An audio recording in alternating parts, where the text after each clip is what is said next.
vocês duas histórias de alto conteúdo moral e social. Preste atenção, porque as duas histórias têm correlação. A primeira história. Chicago, a década de 30 e 40, era praticamente dominada virtualmente por Al Capone. Não é que Al Capone fosse um herói, pelo contrário, era um anti-herói. Mas ele empapava a cidade de contrabandos, bebidas, prostituição e assassinato. Coisa pistola. Mas para fazer isso tudo, ele precisava ter um advogado hábil, inteligente, trabalhador, muito competente, que tivesse a capacidade de desvendar aqueles meandros jurídicos e manter Al Capone em liberdade. Al Capone reconheceu isso. Pagava um alto salário ao advogado. Além do alto salário, ele tinha outras comodidades.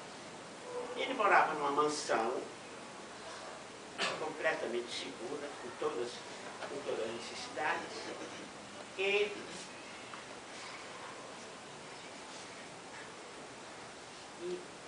essa mansão ficava no centro de um terreno, fabulosamente grande, e ocupava um quarteirão inteiro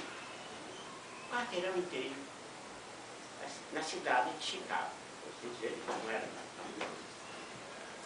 o Idle Idle, que era o apelido do advogado, frequentava a primeira roda da sociedade de Chicago. E, vivendo aquilo, ele era indiferente a toda a de violência. Aí o tempo foi passando, né? E ele tinha um filho que amava com todo fervor. Ele chegou à conclusão que disse: eu não posso deixar um nome para meu filho, nem um exemplo de bons trabalhos. Isso ele ficou trabalhando na cabeça, até que um dia ele resolveu: eu vou denunciar a quadrilha, vou limpar meu nome, vou ficar tudo. Sei que vou pagar um alto preço por isso. Um alto preço que eu não sei nem quanto será. Foi na justiça, testemunhou contra a quadrilha e limpou o nome dele e voltou satisfeito. Um ano depois, no entreveiro de bandidos atirando nos outros na cidade, assassinam o advogado, o Idle Idle. Agora, particularmente, era isso que ele sabia que possivelmente ia pagar com um preço mais caro pela modificação de posição. Idle Idle, pensando já ele, depois de cumprir meu papel, vou deixar um nome para meu filho e vou deixar obras perfeitas. Foi isso que aconteceu. Ele estava lá deitado no chão, a polícia olhando, viu que nos olhos dele estava um brilho monstruoso. E ele tinha morrido satisfeito, porque ia deixar o exemplo para o filho. Ia deixar um nome limpo e obra contra a bandidagem. O policial foi nos seus bolsos, revistando os seus bolsos, para testar o compromisso lá, testar as informações policiais. No bolso dele achou um rosário, um crucifixo, uma medalha de uma santa, um retrato do filho. Retrato do filho. e pega esse recorte de papel, uma poesia, que foi retirada de uma revista que estava passando lá. Essa poesia, ela dizia o relógio da vida. Ele dizia o seguinte: a vida é um relógio, só recebe carga uma vez, uma única vez. Ele disse: não se preocupe, porque você nunca saberá quando os ponteiros desse relógio irão parar. E nem terá meio de corrigir quando eles pararem. Então, você vai ficar à mercê dessa coisa indefinida que é na vida, é a morte. Ele esse fato todo, chegou à conclusão seguinte: a vida é um fluir, é um devir. Tem passado, presente e futuro. Não tem outra coisa mais. Futuro indefinido. Passado que serve. E o presente é um agora. Agora. Quando eu uso a palavra e digo presente, quando eu terminei de dizer a palavra do presente que eu me referia naquele instante, já é passado. Não tem mais. Presente está aqui. Então, ele apareceu e essa história termina com esse pensamento.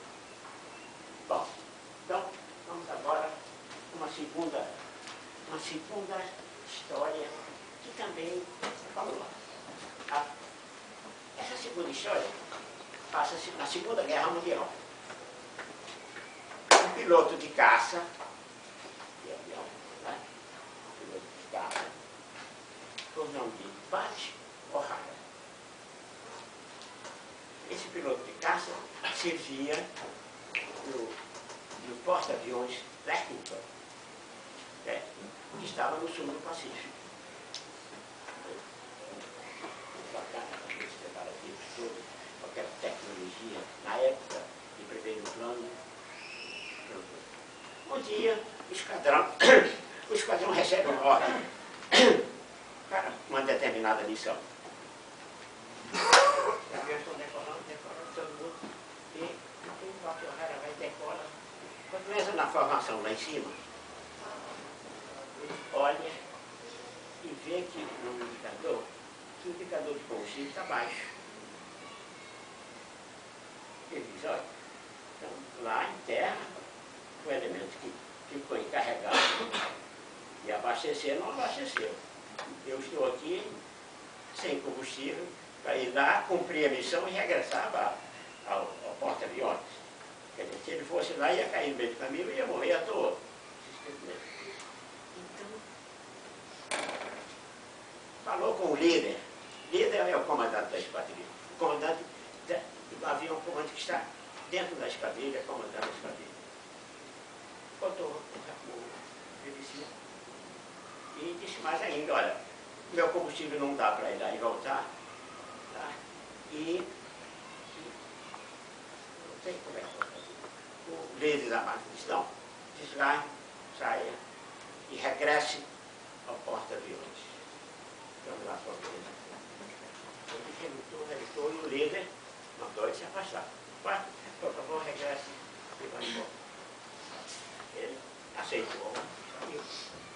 Aí, quando ele está voando, para regressar ao porta-aviões, né? Ele ficou frio.